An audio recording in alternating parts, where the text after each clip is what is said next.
And a very good morning. Now that you know how the roads are looking this Monday morning, we might as well jump into the big stories of the day. It's time for your newspaper review.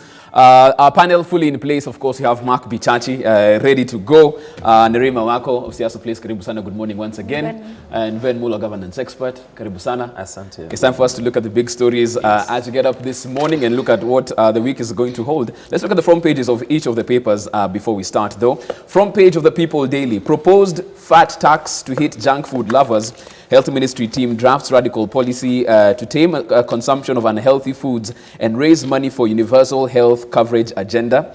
That's what the People Daily's front page is leading with. On the front page of the Daily Nation: inside the web of lies that led police to Cohen's body, forensic experts waded through phone data, CCTV footage, and concocted stories to solve puzzle of missing body of Dutch billionaire whose wife and alleged lover have been arrested. This is a story that leads on the front page of the Daily Nation. But also, it's a world record for Kamworor. Of course, Geoffrey Kamworor crosses the finish line yesterday to win the Copenhagen half marathon in a world record time of 58 minutes and 1 second right there. So, of course, a very good look for the country on the international stage. Front page of the Star: Cohen gave sister 400 million shilling villa in will. 52-year-old Sarah is detained at Langata prison awaiting trial over Dutch tycoon's murder. Billionaire's family seeks to transfer his wife's items to Langata Women's. That's a story that the Star is leading with. And on the front page of the Business Daily: Koinange family renews 14 billion shilling inheritance row. That's the story right there, and the details of that will be had therein. Let's start off with the front page of the People Daily right there. Fat tax, as it's being called, to hit junk food lovers. What they're talking about is the fact that they're looking for a way to encourage Kenyans to eat healthier, make healthier life choices, and at the same time, for those who won't, get some money for UHC, because that money needs to be found from somewhere. Absolutely. And that's where the Health Ministry thinks that they should hit. And they're saying it might get the elite and college students who are prone to eating this. But on the flip side, some people are saying people don't actually choose to eat junk. It's because affording healthier food is something they don't have right now. So you look for, some people call it chips mwitu. It's 10 shillings in the estate and things like that. And they're trying to get by. Are those the ones getting the short end of the stick on this? Ben? Well, foremost, I think this particular proposal is long overdue. Oh, really? So you support it? Absolutely, 100%, because we have a very interesting culture in this country whereby people consider that they have made it when they eat bad food. When they eat pizza, they think they have really made it. Right. When they eat bacon and sausages, they think they have really made it in life. And they look down on Duma and Gwashi and the basics. And contrary to that, I don't think that the healthy foods are so unaffordable, because instead of your dinner doing pizza, which is made of a lot of fat and a lot of bad stuff, ugali and sukuma wiki is a very healthy meal. Right. So I think this is the right direction. And truly you realize that, especially in urban areas in this country, obesity now has really taken root. Right. We are nearly competing with Americans in terms of eating bad food. Right. So this proposal, I think, is really overdue. And at the corner of my eye, I could see Nerima really nodding as you said, yes, domangwashe. Is that what we're having for breakfast today, Nerima? Imagine this is my breakfast. It's too early. My stomach is not even up yet. Right. So maybe at 10, I'll have something to eat. But I do think that there is a rise of non-communicable diseases, especially among young people, and that's linked to lifestyle. But not necessarily that most people eat junk food, because for Kenya, junk food is actually expensive. It's a luxury. It is a luxury. But I do agree with Ben, where it's sort of a thing in university to be able to have pizza, go on dates and having pizza. And so that culture needs to change as to what's healthy for you and what's good for you. And I think that's what's also lacking in young people when we even educate them on health, because we don't talk about exercising. We talk about exercising when you start to hit your 40s. That's where it becomes a concern. But then we have sports in school, but not necessarily linked to the whole, it's for the good of your body. It's more a class that's forced because there's PE, and maybe you like it because you get to be outside and not necessarily in class all the time. So I think it's a good move. I do think that perhaps it's a bit misplaced place, because even though you're talking about higher taxes in junk food, are we talking about now increasing more dialogue as to what you're supposed to eat, why you're supposed to eat it? Because I did hear about a study done in the UK of 23 to 24-year-old young men, and they mainly ate junk food because they didn't have time to cook food. So you're constantly hustling, working, and so they don't even understand the healthy foods that you're supposed to eat. And so as much as we learn about proteins, carbohydrates in school, we're not necessarily learning the importance of vegetables and looking at the future of our body. Morning, Mark. Morning. You know, I'm just tickled. I'm just wondering, since when have taxes ever stopped the habits of any Kenyan? We've increased taxes on alcohol every year. They still drink the same. I do not think taxes is the approach, because for as long as going on a date means pizza, means a burger, means French fries and things like that, it doesn't matter what the taxes are. In fact, the more expensive it is, the more technically I can brag for what I can afford. So it's not necessarily the solution to tax everything. And there's this idea that laws help in building people's morality. They generally don't. What you actually need to do is change their value system. And their value system is this, that today as we speak, for as long as it is cool to have a burger, to have pizza and stuff like that, people will still buy it. What's 16% of 1,000 shillings? It's 160 bob on top. Who will notice it? You know, let's just be clear. It won't even be felt, and we will continue to do so. If you want proof, there was all manner of hue and cry when VAT was increased on fuel. Who didn't drive today in the morning? As in, you see, it doesn't change a thing. What we need to address is what are the issues, the driving factors for this country. The day you will call up a lady or a gentleman who you're going on a date with, call them and say, hey, can we have some duma and gouache, and that's is a date, then maybe you're making strides in the right direction. But Mark, let me ask then, so how do we encourage this proper behavior in terms of getting the young people, or just the population at large, to start making healthier choices? Well, number one, you've got to tell them about the consequences of obesity and eating the wrong way. You've got to tell them, listen, having a pot belly is not a sign of success. No, seriously, because some Kenyans still think it's a sign of success. You've got to tell them that eating healthy will increase your lifespan. You got to tell them that you'll be able to perform better in certain exercises that they're interested in, I'll not mention which ones. And those are the things that you make people exercise and eat right. Taxes will not do it, unless you're going to say that a burger is going to be taxed at 300%. And even on that, because one thing we're talking about is the fact that the reason they're doing this is also to raise funds for UHC. Looking at other countries that have done this with some level of success, South Africa imposed a sugar tax, and from that they got 19 billion shillings in terms of, since they started that particular taxes there. When you look at our very own UHC program right now, because money is always an issue for government. Is this a red flag that you're raising, that probably what you wanted to do in terms of UHC with the money that you currently have might not be enough for the promise that we gave Kenyans? You know, Kenya has no comparison with any other country in the world, because it is only around here where we create policies and create a big scene in the public domain, and then we keep quiet.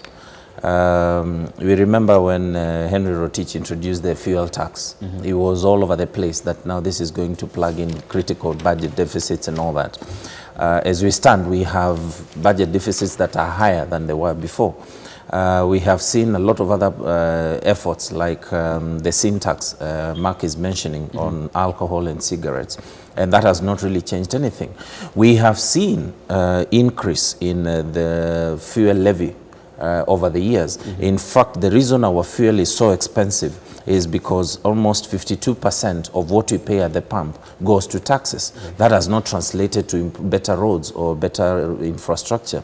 So we have continued to see actually roads being financed through loans, yet we are raising so much. We have seen the railway fund that was introduced for purposes of maintaining the railway system. That has not worked. So in reality, you find that this is also another ploy by lazy fellas sitting in the Ministry of Health, who have run out of ideas in terms of what they can do. So they're thinking that taxing pizza, I mean, how much do we spend on pizza and sausages and those kinds of things? So this is lazy thinking in my view. By the time they came up with the UHC, they should have had a very clear plan in terms of how this is going to be financed. You can't wake up one morning and tell us that financing pizza and all that is what is going to get this country going. Okay, and of course, that's an issue wait and see, because as they promised, it's part of the big four, and we're waiting to see if indeed the president's legacy will be seen through healthcare on that particular one. Two papers having a headline looking at different angles of the same story. Daily Nation's front page, as we said, inside web of lies that led police to Cohen's body. Front page of the Star, Cohen gave sister 400 million shilling villa in will. And as we look at all of this, of course, we all know on Friday, Tom Cohen's body found in a septic tank in their home. So many questions asked, and even as this case continues, and because it's an ongoing investigation, there's only so much you can say about it. But looking at it as it stands, because as of now, Sarah Werimo's defense lawyer, Murgor, talking about a lot of things in the sense that we need to really watch what the police did, because this mystery just appeared. They had gone to the home before, didn't find the body, and then all of a sudden now they found it. When it comes to how police procedures are carried out in terms of investigations, have we gotten that down to a T in terms of how this should be followed out? Because it seems like this is where Mr. Murgor will be poking holes in Werimo when it comes to how this body was retrieved, why it wasn't there before, and all of these questions that he's trying to raise in terms of the case that they'll put up. I find it interesting when you have high-profile cases that are always completely driven by media. A lot of times they do not turn out how we expect, not only in Kenya, even the US. Right. And it was interesting to me to see how on social media everyone became a homicide detective. Right. And so I won't even go into the case. But I do feel that when it comes to sharing information, according to the law, it's not necessarily what is, it's what you can prove. And so, frankly, it's a lot of hearsay, she say, and he say. So I think that when it comes to our police system or our detectives and things like that, DCI, they were actually really being praised by Cohen's family for working so quickly and working on this case quickly. But we cannot forget that there've also been several other murder cases. In fact, there's a woman who's missing currently, and she's been missing since July. And it's also, she's a businesswoman. But you won't see that about her. And there's a lot of international interest on this case, and also the kind of standing that he has. But I think that as far as our systems go, they're not perfect. We even have cases where we've seen police officers at a crime scene and they touch the gun while they're talking to the press and things like that. And you wonder, are you going to be able to find fingerprints? Right. So I think so far as we are at the moment, they are trying. And it's suspicious because of what he was saying about how they said stop and then come the next day. Right. But also, who are we to say? We don't know if that really happened. Right. It's he say, she say. Mark, double standards in terms of how the investigators are dealing with this, because some sentiment, as Werimo put it, is the fact that if this was not a billionaire, if we didn't have an embassy, pressing in to find out what happened to one of their citizens, this wouldn't have been carried out with the expedition that we've seen so far. Well, the truth of the matter is this, that in any jurisdiction, not just Kenya, if I go and disappear in Kenya, there'll be less interest in the States, they'll be less interested in my disappearance than, for example, if Joho went and disappeared with Paris Hilton. There's a big difference in how different people are treated when they disappear, and that's kind of normal. I do not quite fault them on that. What I actually have an interesting question about is this, that typically when you're searching for a missing person, when you go to their house, they have clothes, they have shoes, they have things that they've used, and you're supposed to go there with the dogs. Now, how hard is it for a dog to smell out a body in a septic tank? The truth is, it's not that hard. So for me, in as much as we're praising the police, there's a lot more that needs to come to bear, and this is a branding exercise that the police should probably talk about. What capacity do they have in finding missing Kenyans? Right. Because I have not seen, for example, just the basic use of dogs in the finding of human beings in this country. I've not seen it on record. I have not seen the forensics experts coming to bear. I've not, and those are the things that build confidence. The police really, really need to work on the level of confidence that Kenyans have in them and in their capacity to investigate and in their capacity to make sure people are okay. You want to know that in case you kidnapped and hidden in your shed, because apparently it's that easy to hide you now. Just put you in your own shed and we won't find you for 2 months. If you want to know if the police are on the case, how long does it take before you are found? Right. The idea that social media is better at finding people than police should actually be looked into. And even as you look at this, of course, because guys all the time, Jeff, someone is missing, you don't go to the police, you go to social media. It's easier for K24 to find the person than the police. Find Mark Bichachi, and 2 hours later I'm there. Even as this is brought up, Mr. Mulo, is it the way the DCI is doing it nowadays? Because people are saying that it's almost a PR exercise anytime you see Kinoti in the press, that they're not actually doing the work, but showing the work to be done. I wouldn't particularly take that position, because there has been significant improvement in the way the police have been operating in this country, particularly the DCI, since Kinoti took office. There is nothing to compare between him and his predecessor. Right. But the other thing that I would wish to fault Murgo, the lawyer, is that we want to believe that this particular body was not found on the kitchen table, so that to start insinuating that when the police first went there, they didn't find the body. Right. Secondly, initially the police usually depend on the information they receive from the people that they question. And the initial batch of the individuals that they questioned indicated that this fella had traveled, including the wife. Right. And she was very confident that this guy, wherever he is safe, and she made those assurances. So at that particular stage, I don't think there would have been any alarm for the police to start digging around the compound or any other place until it became apparent that actually this fella is missing, which was a few weeks later. So it's unfortunate actually coming from Murgo, having been a former director of public prosecutions. This is going to unfortunately really embarrass him, because it is from what is coming out from the DCI. It is one of the individuals who is under custody now, who was questioned, who revealed actually what transpired inside that particular house where Sarah was, and how the body ended up in the septic tank or in the water tank. Right. So he may play theatrics to seek whatever sympathy he wants, but I think the only issue I would have is the police also need to really expedite similar cases, because there are tens of thousands of similar cases that we have never come to an answer. Right. I would wish to see the same speed in unraveling exactly what happened to Jacob Juma or even Musando and many other. In fact, those are the people, so that now Kenyans can be able to see that genuinely the DCI is committed to unraveling these mysterious murders. Indeed, and I'm sure because the good people at the DCI are always watching this show, plenty more work to be done right there, and the public really following that. Kill, you're about to take a short break, but before we do that, let's look at the back page of the Daily Nation. Kenya steps up vote hunt for UN Council seat. Nairobi could use a position to influence policies favorable to the region. At this particular point in time, as we go into the break, how good are our chances of us getting into this particular seat come 2021?